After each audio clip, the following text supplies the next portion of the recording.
The bell above the meeting hall door had not rung so loud in years, and when it did, on that white-hot afternoon in the summer of 1934, every soul in the valley of Cedar Hollow turned to see who would walk through it, because they all knew that the water they needed to survive belonged now to a woman. Most of them had spent 2 seasons laughing at.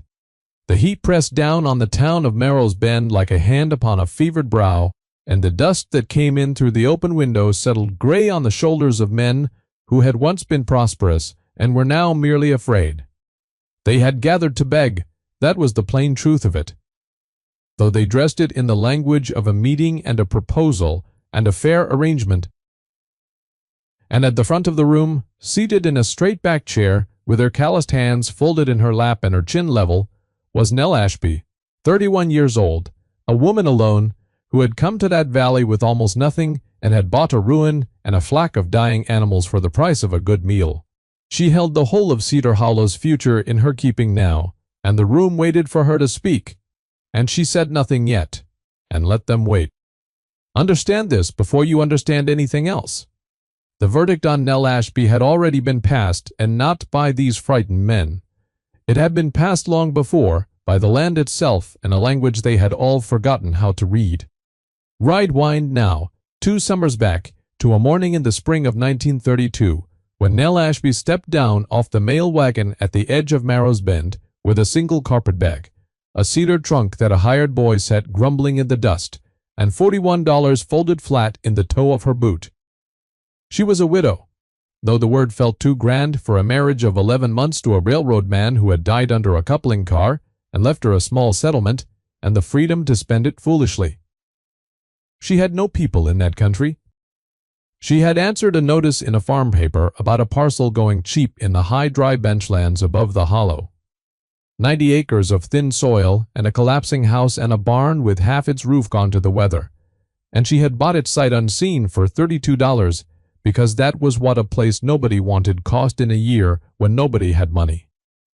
The men in the land office had taken her signature with the careful neutrality of men who expect a fool to come back weeping inside a season. She did not weep. She rode out to the place in a borrowed cart and walked its boundaries and did the arithmetic of it. 90 acres. A house needing more than she could ever put into it. A barn she could patch with her own 2 hands if the summer held.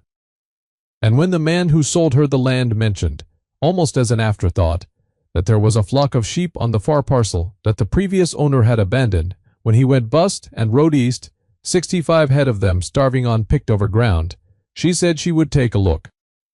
They were a pitiful sight, those 65 sheep. They were a scrub flock, mongrel things, not the fine-wooled animals the big outfits down in the bottomland ran, but a coarse hardy breed gone, half-feral. Their fleeces matted with burrs and their ribs showing like the staves of empty barrels. The county had a lien on them for back grazing fees, and the sheriff was to sell them at auction the following week to settle the debt, and everyone assumed they would go to the renderer because there was no profit in a starving scrub flock in a year when good fat lambs would not fetch their feed cost.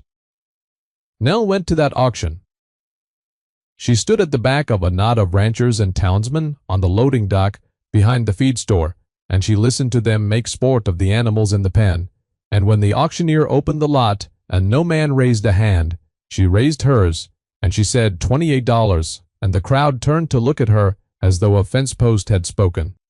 A man near her laughed outright. $28 for 65 sheep that would be dead by August.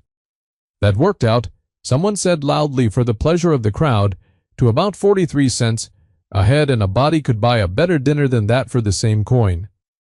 Nell did not turn to see who had said it. She kept her eyes on the auctioneer. And the auctioneer, who had a soft spot, or perhaps only a tired one, brought the hammer down and said sold to the woman at the back. It was there, at that auction, that she first laid eyes on Silas Renwick. He came to her afterward as she stood by the pen figuring how she would move 65 weak animals 4 miles uphill, and he was everything she was not. Broad and well-fed and dressed in a town suit of good gray wool with a gold watch chain and a voice as smooth as poured cream. He introduced himself as the land and stock agent for the Cordell Livestock Company, an outfit out of the capital that had spent the lean years buying up the bottomland ranches of 3 counties, consolidating water rights and grazing leases into one great holding, and he told her with a warmth that never once reached his eyes that she had made a hard bargain for herself, and he admired her spirit. Then he offered to take the whole lot off her hands for what she'd paid, $28 even, and call it a kindness, seeing as how a woman alone up on that dry bench had troubles enough without a starving flock to bury. She thanked him for his concern. She said she believed she would keep them. Something flickered behind the smooth face, a small readjustment, the look of a man revising a figure in a ledger, and then the warmth flowed back, and he touched his hat and said the offer would stand a while, that she should not be too proud to take a hand up. She walked home behind her sheep in the falling light, and did not think of him again for a long while, which was her first mistake, though not one that cost her. The first labor was the loneliest work she had ever known. She moved the flock up to the bench over 2 days, carrying the weakest lambs across her shoulders, and when she had them penned in what remained of the barn, she sat down on an overturned bucket in the dark and did her arithmetic again, and the arithmetic said she would not make it. $41 had become $13 after the sheep and the cart hire, and a sack of cracked corn, $13 against the winter. 65 animals that needed grass she did not have, on 90 acres of ground so overgrazed and drought-thinned that the previous owner had starved them nearly to death upon it. She would sit some nights with a stub of pencil and a scrap of paper, and she would try to make the numbers come out alive, and they would not, and she would blow out the lamp to save the oil, and lie in the dark, listening to the wind worry at the broken roof. The truth of a place like that, she was learning, is written in subtraction. Every day took something. Every day the grass grew thinner and the water hole lower and the fear a little heavier.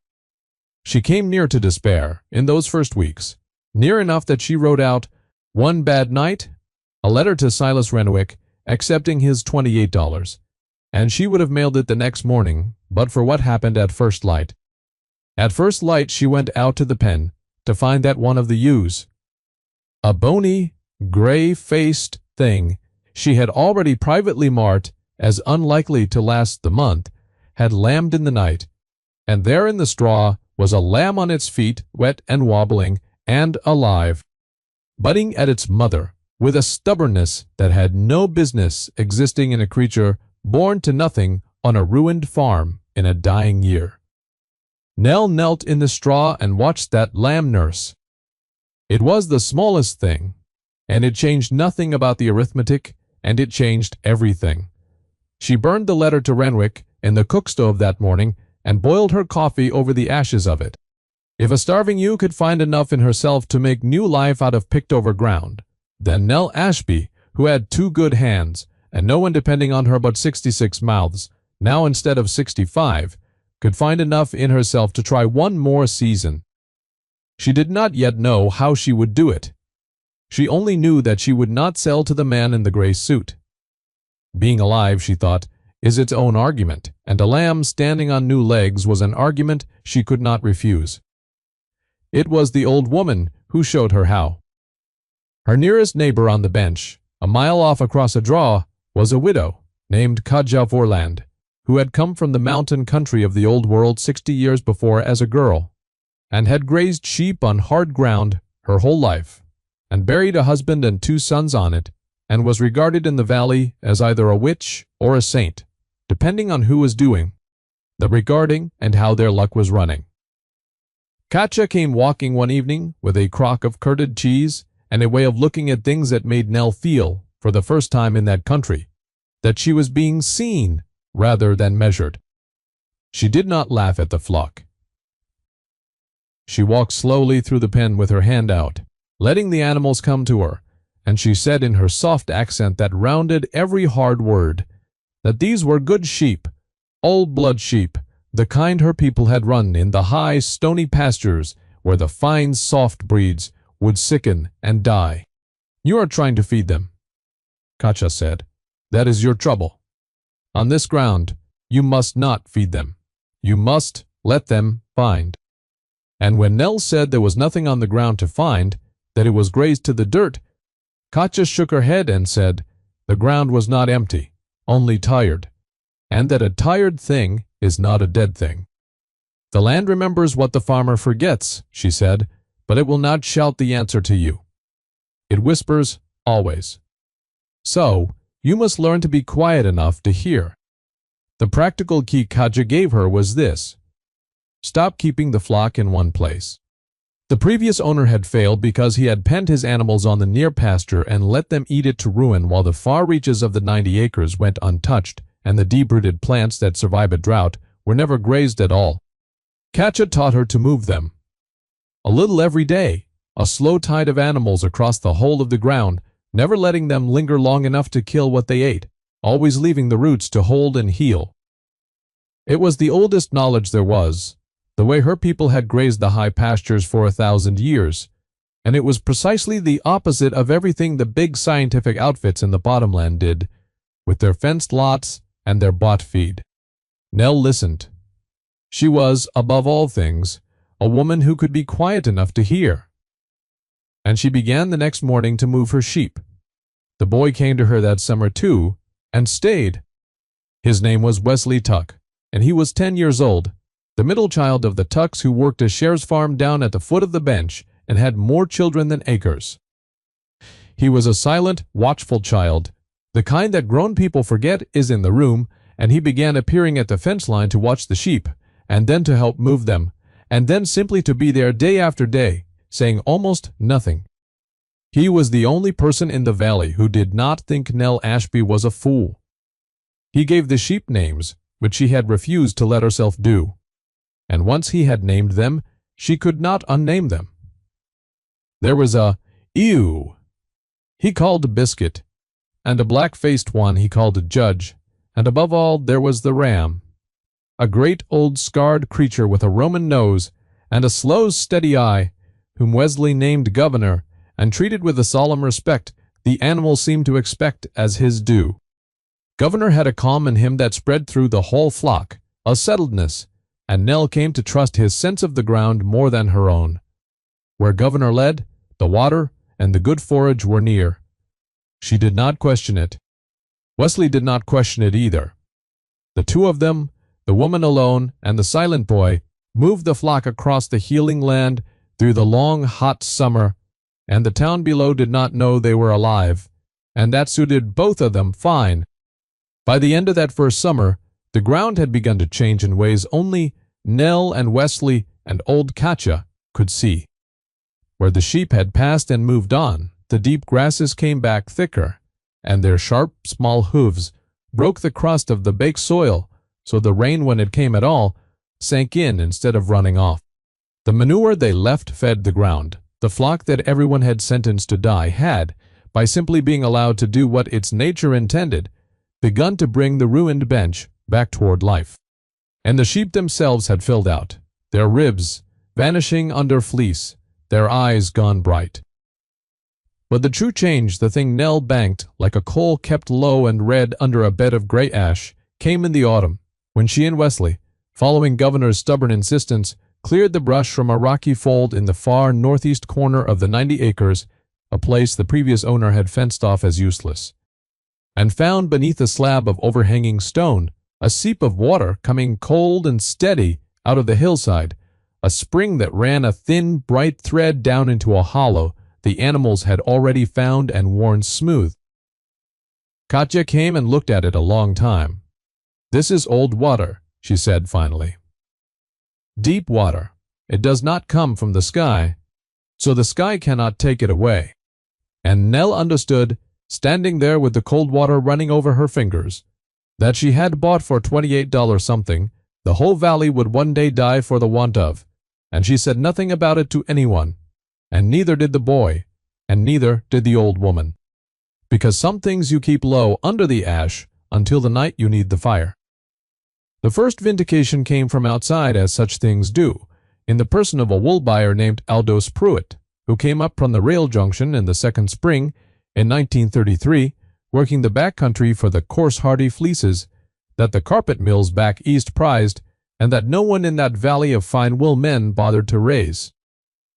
He came to Nell's bench because someone at the feed store had told him, laughing, that a fool woman up top had a flock of scrub sheep, and he came expecting to waste an afternoon, and he stayed to run the wool through his fingers with the still concentration of a man who has found something he did not expect to find. "This is good clip," he said. "This is long staple mountain wool, strong as wire and clean, and I have not seen its like in this country." He paid her more per pound than the bottomland men got for their soft, fine wool that the mills no longer wanted, and he paid it in cash. And he told her he would take every pound she could shear for the next 10 years. What of that sale went down the mountain the way water goes down a mountain, finding every crack? The men who had laughed at 43 cents a head did the new arithmetic and did not laugh as easily. And Silas Renwick, who kept a ledger on everything in 3 counties, made a note. The drought came in 1934, like the open door of a furnace. It had been building 2 dry years, but that 3rd summer it arrived complete, a heat that stood over the valley and did not move, a sky scoured white and empty from horizon to horizon, day upon day upon day, with no cloud in it. The bottomland creeks that had watered the great Cordell holdings and the small farms, alike went first to a trickle, and then to cracked mud, and then to nothing. The wells failed one after another down the valley, the shallow dug wells of the farms, and then the deeper wells of the ranches, the water table dropping away beneath them all like a tide going out and not coming back. The fine wool flocks in their fenced lots, dependent on hauled feed and creek water, began to die, and the scientific grazing of the great outfits, all fences and bought hay and no deep old knowledge in it, proved to be a house built on the sand of a wet year. Cattle went down into bottomland dust. Men who had laughed on a loading dock 2 summers past now watched their stock die of thirst within sight of dry creek beds, and did their own terrible arithmetic, and came up, every one of them, short. But up on the bench, in the northeast corner, behind a fold of rock, a spring of old deep water that the sky had never given, and so the sky could not take away, ran on, cold and steady, exactly as it had run when Governor first led them to it. Nell's healed ground held its moisture in the deep roots. The moving flock had spared and fed, and where the bottomland was baked to brick, her pastures kept a stubborn dun-colored life. Her 65 sheep, grown now with 2 years of lambs to more than 140 head, were fat and watered, while the valley's fine flocks perished. She had, without meaning to, without planning it, become the only person for 15 miles in any direction with living water and living grass. And the news of it, like the news of the wool, went down the mountain and found every crack. Silas Renwick came up the mountain first, before the others, because a predator moves before the herd. He came in a fine motor car that struggled on the bench road, and he climbed out, dusting his gray suit, and the warmth was still there in his voice, but there was something underneath it now, a hunger poorly hidden. He praised her spring. He praised her flock, and then he laid out his proposal, which had grown a great deal since the day he had offered her $28. The Cordell Livestock Company, he said, wished to purchase her entire holding, the 90 acres and the spring and the flock, for the handsome sum of $1,100 cash money, in a year when cash was worth 10 times its weight. He watched her face for the leap of greed, and did not find it. When she declined, he named $1,400. When she declined again, the warmth thinned like ice over moving water, and he spoke of how a spring like hers, in a drought like this, would draw desperate men, and how a woman alone on a remote bench might find herself unable to protect what was hers, and how the company had the men and the lawyers and the standing, and she did not. It was not quite a threat. It was shaped exactly like concern, the way his first offer had been shaped like charity, and Nell heard in it the truth of the man at last. She told him her land was not for sale. He got back in his car. He said she would regret her pride. Being right, she thought, watching the dust of his going, is its own kind of reply, and she did not need to make another. Then Renwick set about getting by scheme what he could not get by purchase. He went down into the valley, and he worked the desperation of it like a man working dough. He spread word that the woman on the bench was hoarding water while the valley's children went thirsty, that a spring on private land in a public emergency ought by rights to be managed by a responsible company for the good of all, that she was too small and too alone, and too strange to be trusted with something so vital. He filed a petition with the county to have her water declared a shared resource under some clause of the emergency, and he let it be known that the Cordell Company stood ready to buy and administer the spring fairly for everyone, and he set a meeting at the town hall for the whole valley to decide the matter. And he arranged it so cleverly that by the time the day came, half the parched and frightened valley believed that Nell Ashby was the villain of the drought and Silas Renwick its savior. He miscalculated only one thing, and it was the thing his kind always miscalculates. He had learned to count everything except the worth of a decent act. The one who came to her before the meeting in shame was Harmon Yell. Harmon Yell was the man who had laughed loudest on the loading dock 2 summers before, the man who had said 43 cents a head could buy a better dinner, a big boasting bottomland rancher who had run 400 fine-wool sheep and thought himself the measure of the valley. The drought had ruined him worst of all, for he had borrowed against his flock to buy more. And now his flock was dying and his notes were due, and the Cordell Company held the paper and would have his ground for pennies within the month. He came up the bench road on foot, his good boots white with dust, and he stood at Nell's fence and could not at first make himself speak, and when he did, his voice broke on it. He had children, he said. He had a well gone dry and stock dying, and he had no right to ask her anything. He knew that. He remembered what he had said, and he had come to ask if she would sell him water, and that he could not pay for it. Not now, maybe not ever. Nell looked at the ruined, boastful man a long moment. She said he could water his stock at her spring, that Wesley would show him the way, and that there would be no charge. Harmon Yell wept then, a big man weeping at a fence in the terrible heat, and he said he did not understand her, and she said there was nothing to understand, that a tired thing was not a dead thing, and that no one in this valley was going to die of thirst within a mile of good water while she had a say in it. The meeting hall was full to the walls. On the white-hot afternoon this story began.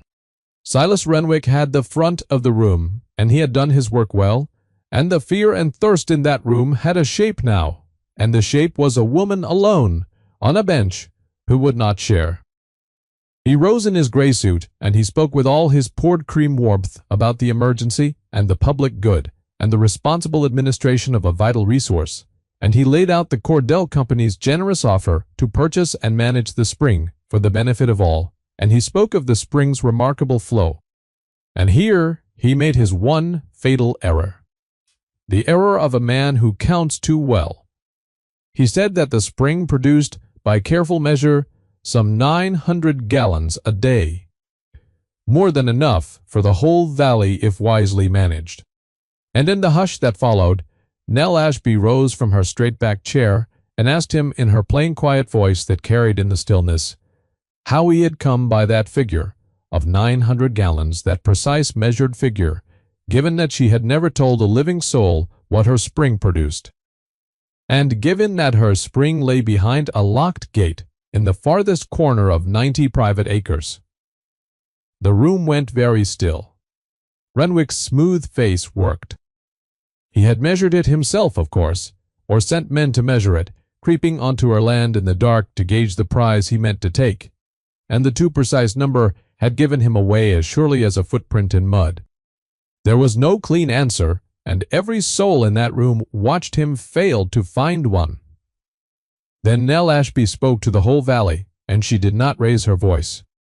She said the spring was hers, bought fair with a flock of sheep everyone in that room had laughed at, and that it was not for sale to the Cordell Company, nor to any company, not for $1,100, nor $1,400, nor any sum, because water like that was never rightly a thing to be owned and traded for profit in a year when people were dying for the want of it. But she said it was also not a thing to be hoarded.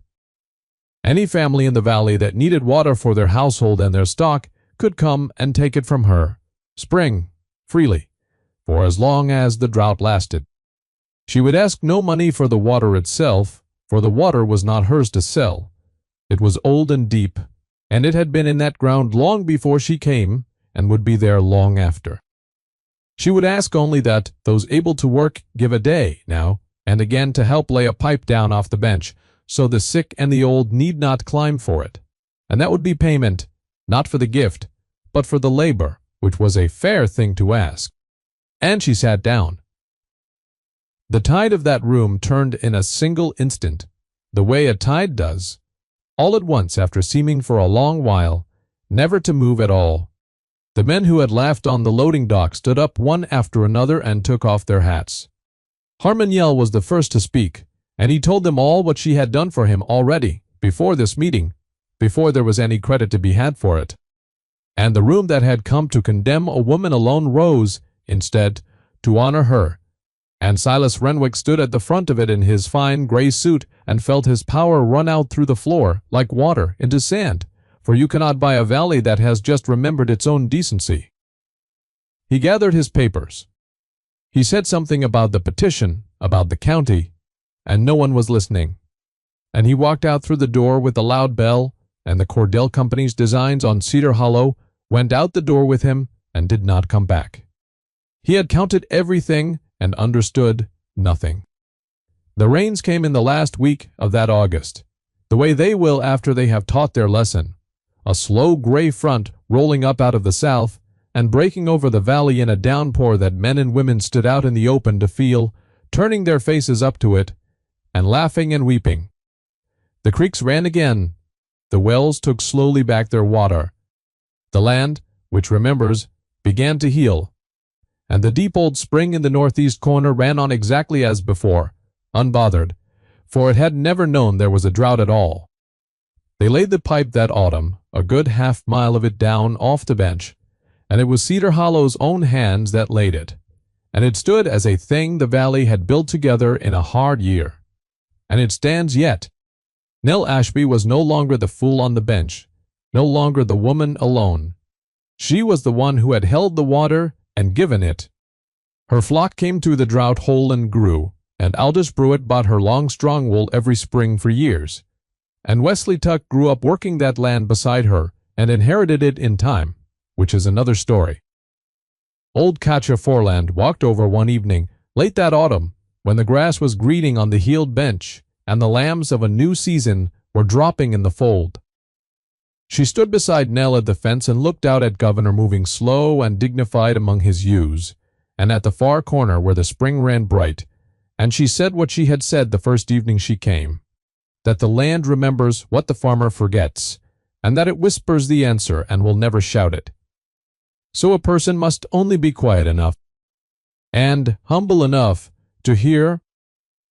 And Nell Ashby, who had come to that valley with $41 and bought 65 starving sheep for 28 of them, and been laughed at from one end of the county to the other, stood in the cool of the evening on ground that was hers and belonged to her people now, and she was quiet.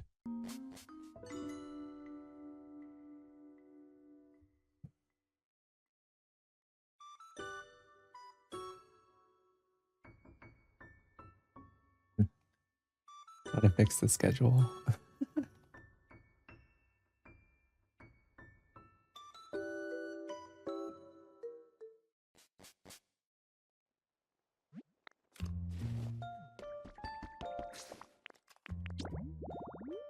Did anyone move in? We'll just do like one more sweep, and then I'll probably call stream.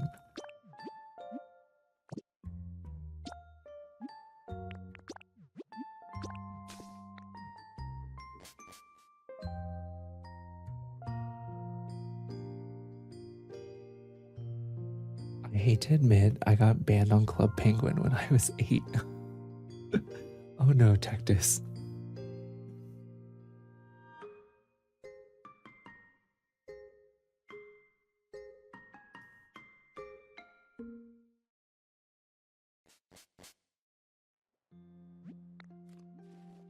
You said that 20 minutes ago also. Oh, God, Manuela.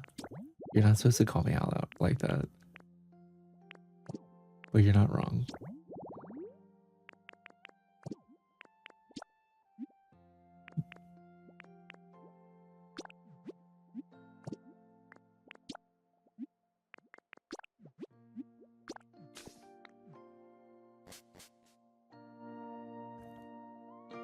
Ellie, I would like to be a dino.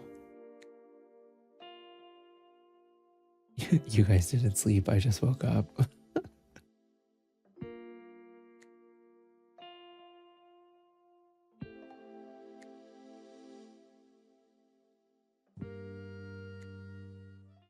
Ooh, what dino? Oh, Tecta's Ellie over on purple was asking if we wanted to be named after anything on her Stardew Valley farm.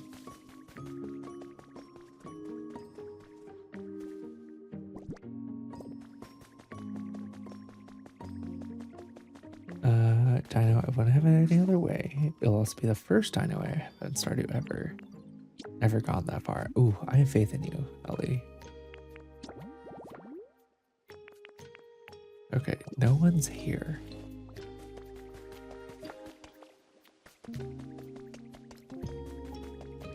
I'm gonna check in with you. Oh, thanks for the likes, Katie and Cheesy. Good to see you guys. Someone should make an Oreo soup mod. They should. I'm a Lysosaurus. I don't think I know what that one is, Manuela. We're gonna have to look that up.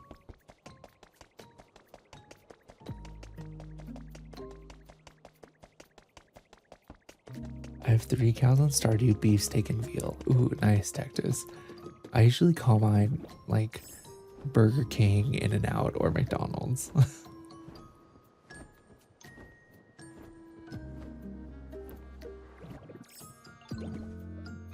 It's from Mark. Oh. It's like, why does that sound kind of familiar? Oh, they want food? Sure.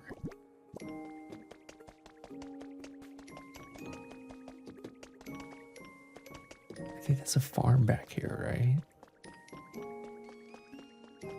Have you played Dave the Diver? It's a cozy game. I have played Dave the Diver, actually, Katie. I finished it. It was really fun. My only complaint was that I felt like it just kept on adding mechanics to the point where I just got so tired and I just wanted the game to end.